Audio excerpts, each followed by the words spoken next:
విశాఖ కెనడాలో గాజువాక యువకుడు అనుమానాస్పద మృతి. ఉన్నత చదువుల కోసం కెనడాకి వెళ్లిన విశాఖ యువకుడు హాస్టల్లో నిద్రిస్తూ అనుమానాస్పద స్థితిలో మృతి చెందిన ఫణికుమార్. శోకసంద్రంలో ఫణికుమార్ తల్లిదండ్రులు.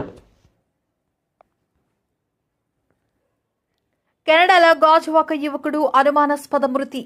ఉన్నత చదువుల కోసం కెనడాకి వెళ్లిన విశాఖ యువకుడు హాస్టల్లో నిద్రిస్తూ అనుమానాస్పద స్థితిలో మృతి చెందిన ఫణికుమార్. నిద్రలో గుండెపోటుతో యువకుడు మృతి చెందాడని తల్లిదండ్రులకి ఫోన్ చేసి చెప్పిన ఫణికుమార్ మిత్రులు. శోకసముద్రంలో ఫణికుమార్ తల్లిదండ్రులు. నమస్కారం అండి అందరికీ. నా పేరు పిల్లి నాగప్రసాద్ అండి. గాజువాక.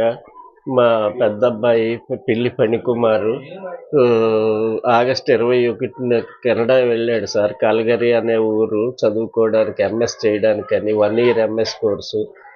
తీరా మాకేమో 14వ తారీఖు ఉదయం శనివారం ఫోన్ వచ్చింది సార్ చనిపోయాడని.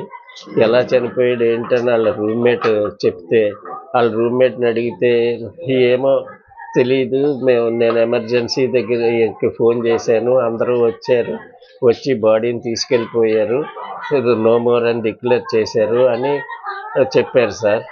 దయచేసి మేమేమో ఇక్కడ పల్లా శ్రీనివాసరావు ఎమ్మెల్యే గారిని, కలెక్టర్ గారిని తలిపేసి వెంటనే స్పందించారు సార్. బాగా ఎంపీ గారితో మాట్లాడారు. ఢిల్లీ నుంచి ఎంపీ గారు కూడా చాలా బాగా స్పందించారు సార్.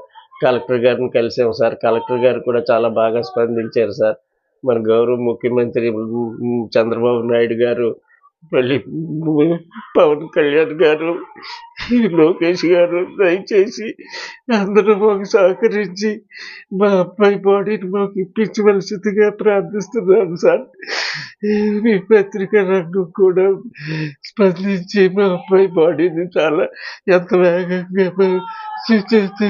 ప్రభుత్వ సహకారంతో తీసుకొచ్చి ఏర్పాట్లు చేయమని ప్రార్థిస్తున్నాను సార్.